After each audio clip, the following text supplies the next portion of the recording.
2003 Honda Pilot. Today's issue, very hard to shift. Started up, got a lot of miles on it, 168,327.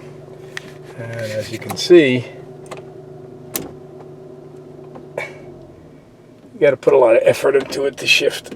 So we looked up a couple of videos, and I think the first thing we're going to do is remove the Gearshift plate underneath the car and try greasing up the gear joint right there and see if that fixes this.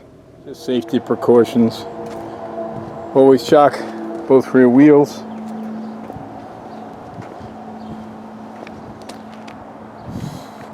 Try just doing this from jacking up the driver's side. Got the jack under it. I've got a good sized horse under it, and that's not it's not the one from Harbor Freight that's being recalled that keeps collapsing. So be leery of that if you aren't aware of it already. Alright, let's see if I can access this panel from under here. A little tight under here, but this is the panel we're going to remove. I have 1, 2, 3, 4, 5. Right, 1, 2, 3, 4, 5. Okay, just be aware that 2 of these bolts are going to be different sizes than the rest of them, and they're all 12mm. Okay, bolts removed. 2 of them are a little larger, as you can see. The ones on the left, they also have shoulders. They're not threaded all the way down. That is the piece, the cover I just removed. So I'll show you the linkage now, what it looks like. It looks pretty dried out. Okay, here is the very dried out looking linkage right now. So what I'm hoping to do is grease all this up.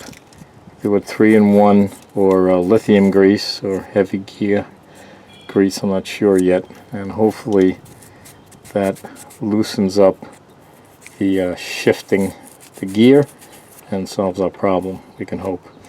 Okay. Alright, I tried getting 3-in-1 oil in there, and you really couldn't tilt the can enough, at least the one I have, so I sprayed it up with lithium grease, and now I'm going through the gears, and much easier. Much easier. In fact, I just put my finger on it and shift. I would just play with it for a while, you know, work the gears in, work the grease in. But big difference. I'll show you what it looks like underneath. Just cleaned up the cover, sprayed it. Probably simple green's the best. I hosed it down and then dried it all off.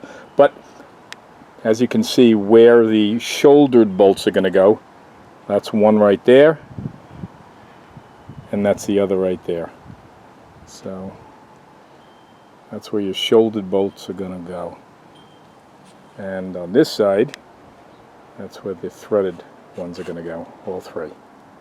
Okay, we're just going to put this little thread lock on those bolts and get this back installed. One more thing I always like to do, I ran the bolts through my wheel on my grinder, the wire wheel, cleaned up all the threads.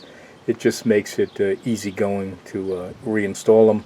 I've got blue, I use the 243 thread locker, but you can use 242 or any others. So now we're going to reinstall the plate, cover. Just hand tighten them all in, make sure all the threading was correct. You want to make sure you don't cross thread, so you do them by hand. Everything went right in. In fact, I was able to tighten them all the way, or screw them all the way in with my hand after cleaning the threads. They went in so nice. Now I'm just going to tighten them all up with the socket